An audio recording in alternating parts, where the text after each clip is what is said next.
Hello everyone. Hello. It's a pleasure to connect with you.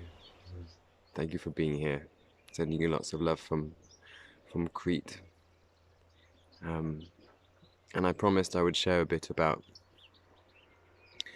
the last few weeks of illness that I've been through. Now, before I share, I just want to put out a little disclaimer that this is my personal experience, and it's really meant for a kind of spiritual guidance around illness. So it's by no means any medical advice or anything like that, just as a small disclaimer. So I can't confirm whether it was COVID or not. It sure felt like COVID. And I say that because I spoke to a few friends who had it and who had confirmed positive tests. And their experience was very similar to mine. Their symptoms were very similar to mine. So let's just call it the illness with a capital I. Perhaps it was COVID, perhaps it wasn't, but it just raised a lot of questions for me um, around illness and how we deal with illness in our society, especially in our Western society, and how limited our understanding is actually of illness. My experience of this illness was that it was more like a medicine, and the closest thing I've ever experienced, because of the way it kind of started slowly and then kind of took me into a few different waves of what I would call purging and cleaning and clearing. And then the waves continued after it had gone. I could still feel it working in my body at times. The closest thing I've ever done is ayahuasca, is a plant medicine. And so this phrase kept ringing in my mind throughout the the first week, which was the most intense, especially the first 4 or 5 days before I had an amazing healing session with my friend Kim, who also gave me some homeopathy, which really helped speed it along. And I'll talk more about that in a moment. But in that first week, that phrase was really resonating in my mind. The illness is the medicine.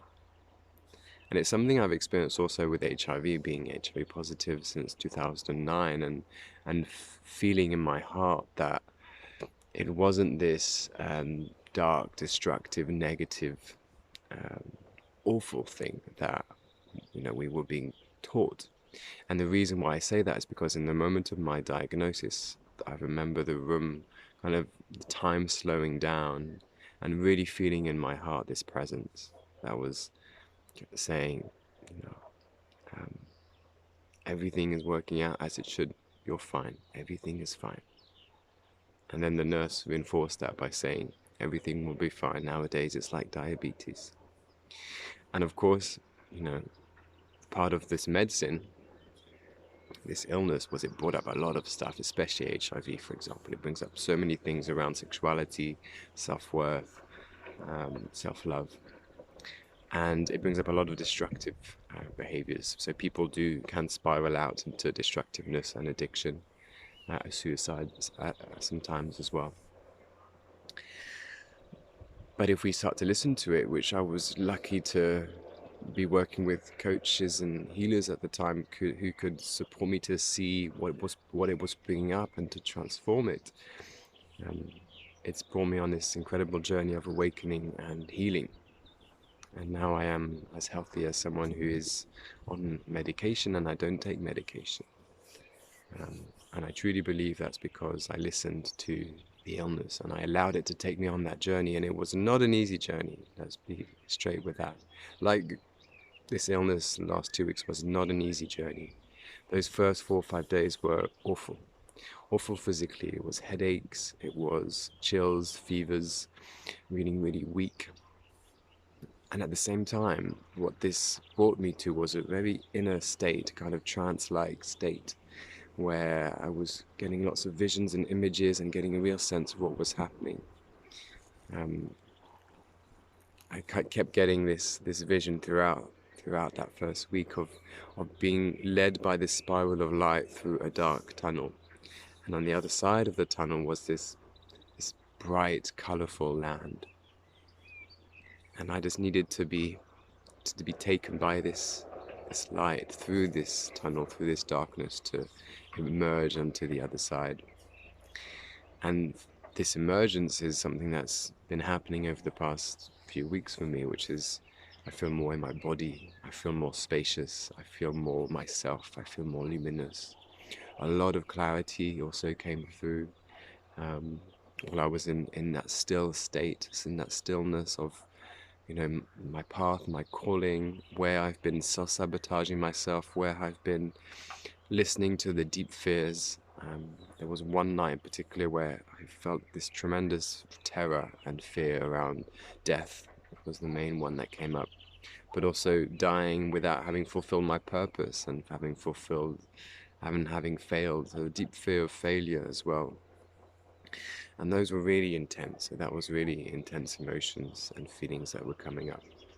So I say it wasn't all light and roses, and this is the challenge. And it's easy in our society because we're afraid of going into these what I would call initiations.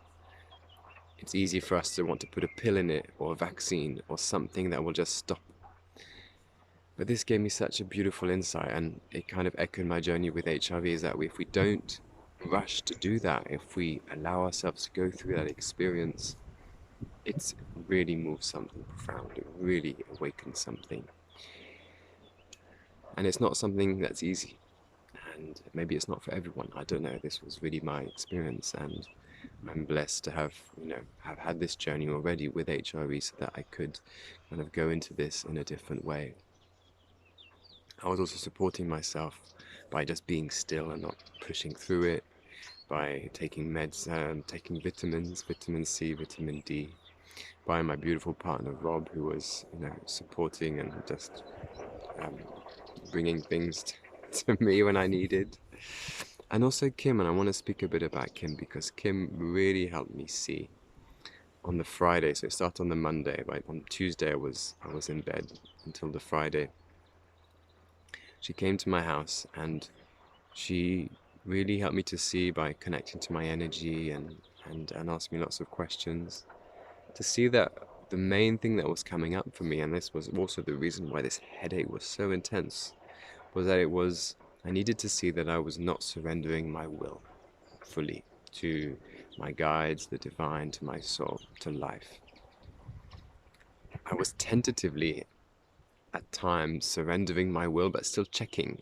Ooh, what if I let go of my control now? Is something good going to happen? And then, of course, kind of coming back to control when something not expected happened.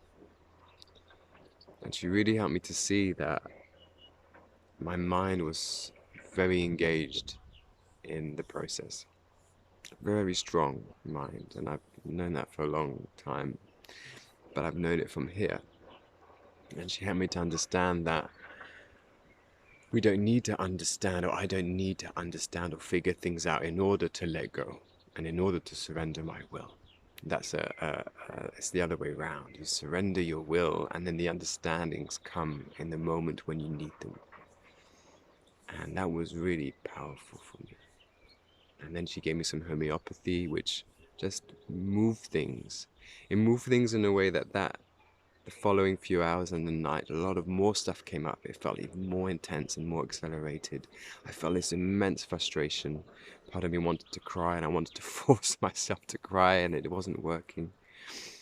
And yet, so much stuff was there, and all of this was me needing to see how I wasn't still surrendering my will, even in the need to cry. I was pushing into needing to cry and forcing it instead of relaxing and surrendering into life and into the journey as it unfolded.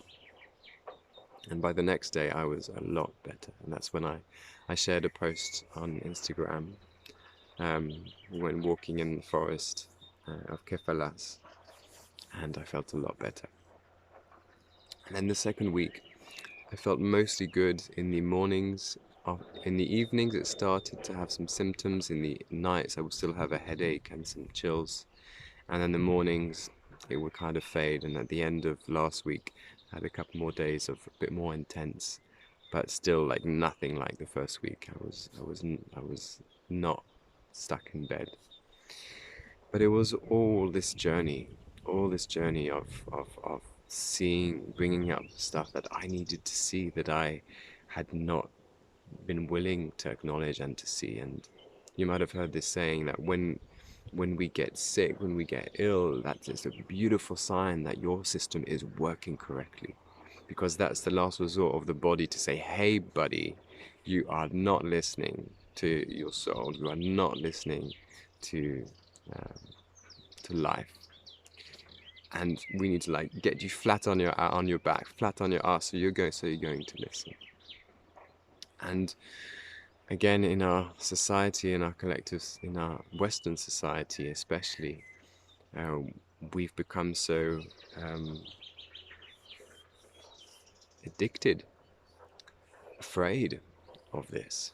And you know, if you look at COVID in particular, there's so much fear mongering around it. You know, people are afraid of really death because at some point it is, people sense intuitively that it is a death. It's an ego death if you allow it to happen. And that is the awakening medicine that can come with it.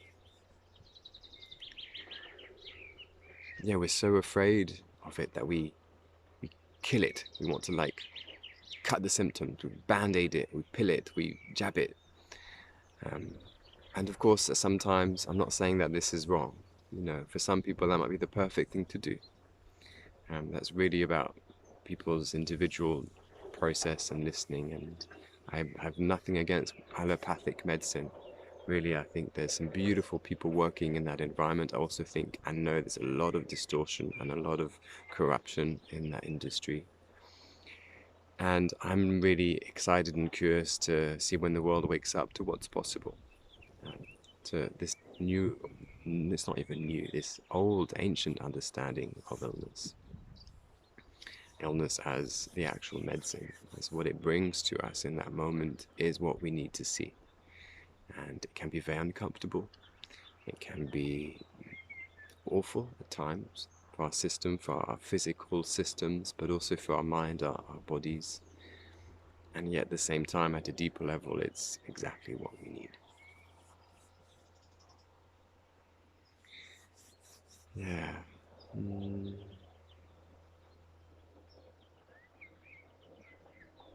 So all this to say, I guess, that it raises a lot of questions for me. It raises questions about how we're dealing with illness. It raises questions about what COVID is. And I say this because also a friend of mine who runs ayahuasca ceremonies connected in a ceremony with the spirit of COVID. And as he did the same with the spirit of HIV once. And both of them, their energies, their vibration are awakeners. They are things that awaken things. So that's just kind of a side bracket. How we deal with, you know, how the media and the governments and the the big tech, big pharma are dealing with COVID, are speaking about COVID. You know, why is all this fear mongering going on and this fear of death that people are experiencing? When you look at the statistics, there's nothing to be afraid of. All of these questions, you know. And on the other side of that, by allowing myself to kind of listen and to ask for help, to go deeper and to listen and to recognize what was actually happening, and to deal with it in a holistic way. And by holistic, I don't just mean holistic medicine. I mean holistic, like mind, body, soul, emotions, all the levels of the being of the individual. By allowing myself to go through that, be led through that dark tunnel, I feel like I've emerged into this colorful land.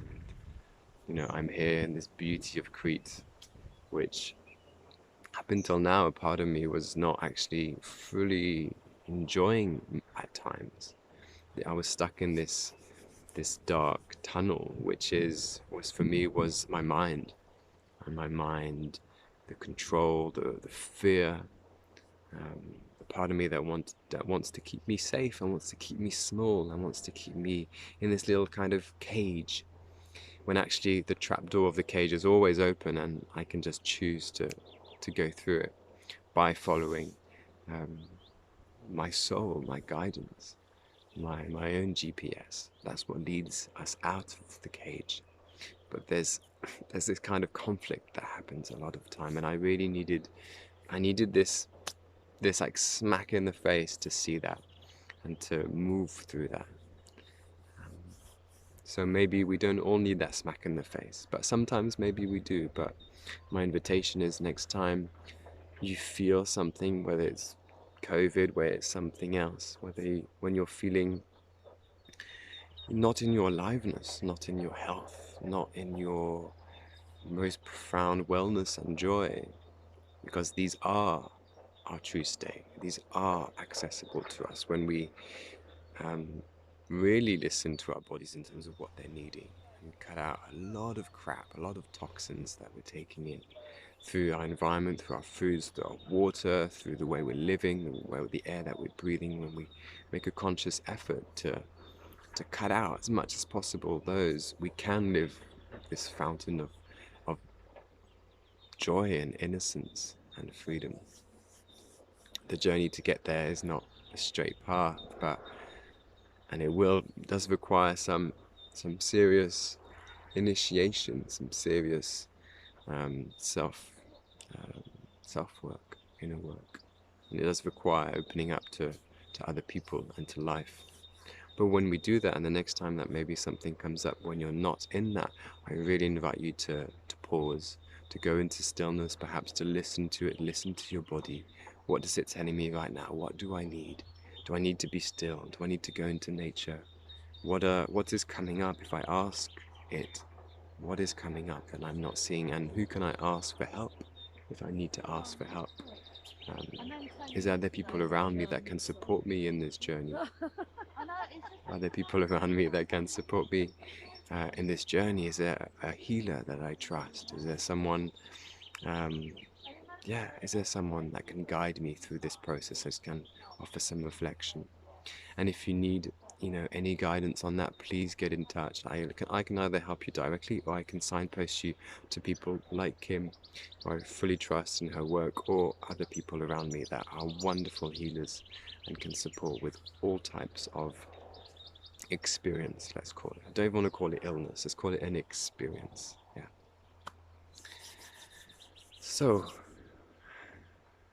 I hope you receive this in the spirit with which it's meant, which is a sharing from my heart of my experience, and from that experience, questions.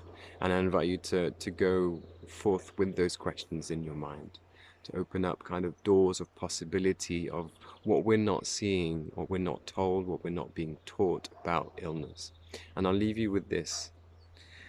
Another question that I always have in mind is, current Western medicine is based in Newtonian biology, which is 300 years old, which is was the understanding that the world is 99% matter and maybe a bit of energy.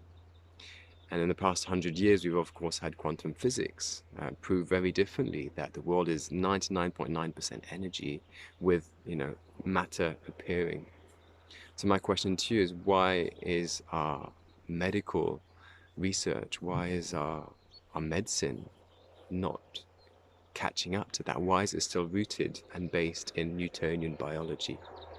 Why, it's 300 years old, it's completely outdated? That is one question. Why? Another question is small, another question I have, and I have a list of these, but I'll just ask these two. Ask yourselves why, when you look at the recommended daily allowance for vitamin C, for example, it's still based on just having enough vitamin C to fend off scurvy. So scurvy was something people got when they were, I don't know, 300 years ago or something. Again, like why is this not updated? Why are we not taught, and why are we not invited to really look after ourselves? Why is this information just kind of,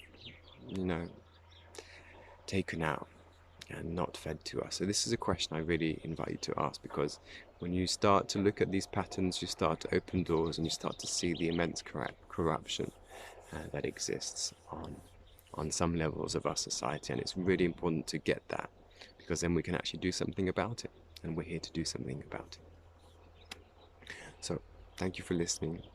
I wish you a beautiful day. Sending you lots of love from this olive tree in Crete to wherever you are in the world. And I will speak to you soon.